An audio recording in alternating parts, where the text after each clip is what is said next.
Day 33 ആയിരുന്നു. Day 33. ഇന്ന് റിവിഷനായിരുന്നു, grammar revision.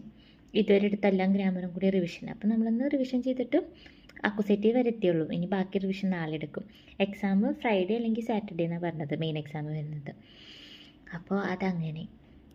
എന്നോട് എല്ലാവരും ചോദിക്കുക യൂട്യൂബ് ചാനൽ തുടങ്ങിക്കൂടെ. ഞാൻ ആരോടും പറഞ്ഞിട്ടില്ല ഞാനിങ്ങനെ വീഡിയോ ചെയ്യുന്ന കാര്യമൊന്നും, മീൻസ് ഫ്രണ്ട്സിനോട് അങ്ങനെയൊന്നും പറഞ്ഞിട്ടൊന്നുമില്ല.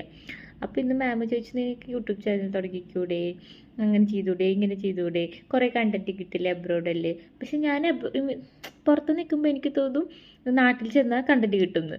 പക്ഷെ നാട്ടിൽ നിന്ന് തോന്നും ഇവിടെ വന്ന കണ്ടൻറ്റ് കിട്ടുമെന്ന്. അങ്ങനെ ഞാനിത് 2-3 വട്ടം തുടങ്ങിയ മീൻസ് 2-3 വട്ടം ഞാനിങ്ങനെ ഒരു ഇനീഷ്യേറ്റീവ് എടുത്തായിരുന്നു ഇങ്ങനെ വീഡിയോസ് ചെയ്യാൻ. എന്നിട്ട് അതൊക്കെ എന്താ ഫ്ലോപ്പ് ആവാ ചെയ്യാറ്. മീൻസ് ഞാൻ കൺസിസ്റ്റൻ്റ് അല്ലാണ്ട് നിർത്തി വയ്ക്കുക ചെയ്ത് നോക്കണം ഇതുവരെ. ഇപ്പോഴാണ് ഞാൻ പിന്നെയും കുറച്ചുകൂടി കൺസിസ്റ്റൻ്റ് ആയിട്ട് 2-3 മീൻസ് ഒരു മാസമൊക്കെ ആയിട്ട് ഇപ്പോൾ ജർമ്മൻ പഠിക്കുന്നതിൻ്റെ ഒരു ഇതിൽ ഇടണത് വീഡിയോ. അല്ലെങ്കിൽ ഞാൻ എപ്പോഴും ഇത് ബ്രേക്ക് ആവാ ചെയ്യാറ്. എൻ്റെ മമ്മി അതെ ഇന്നലെ വിളിച്ചിട്ട് നീ എന്തായാലും ഇങ്ങനെ കണ്ടൻറ്റ് ഇടുന്നു, നിനക്ക് നല്ല കണ്ടൻറ്റ് ഇട്ടൂടെ, അവിടെ നടക്കുന്ന കാര്യങ്ങളൊക്കെ പറഞ്ഞൂടെ, അതൊക്കെ കാണിച്ച ആൾക്കാർ കാണില്ലേ എന്നൊക്കെ ചോദിച്ച്.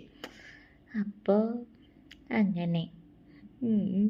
പക്ഷേ അത് ഇടുന്നവർക്കല്ലേ എൻ്റെ ബുദ്ധിമുട്ടറിയുള്ളൂ. മമ്മി പറയാം ഇത് നീ പുറത്ത് പുതിയൊരു സ്ഥലമല്ലേ, അപ്പം എല്ലാവരും അതൊക്കെ കാണാൻ വേണ്ടി ആഗ്രഹിക്കില്ലേ, അപ്പോൾ അതൊക്കെ ഇട്ടുകൂടെ ചോദിക്കുന്നുണ്ട്.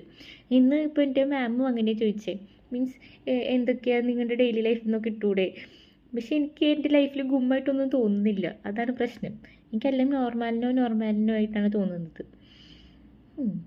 ശരിയാവുമായിരിക്കും. ഇങ്ങനത്തെ വീഡിയോ ഇട്ടിട്ട് എനിക്ക് കോൺഫിഡൻസ് വന്നിട്ട് ഞാൻ വലിയ വലിയ വീഡിയോസ് ഇടും എന്നാണ് എൻ്റെ ഒരു നിഗമനം. അങ്ങനെയൊക്കെ ആവണം എന്നാണ് എൻ്റെ ആഗ്രഹം. നോക്കാം. ശരി അപ്പോൾ താത്ത.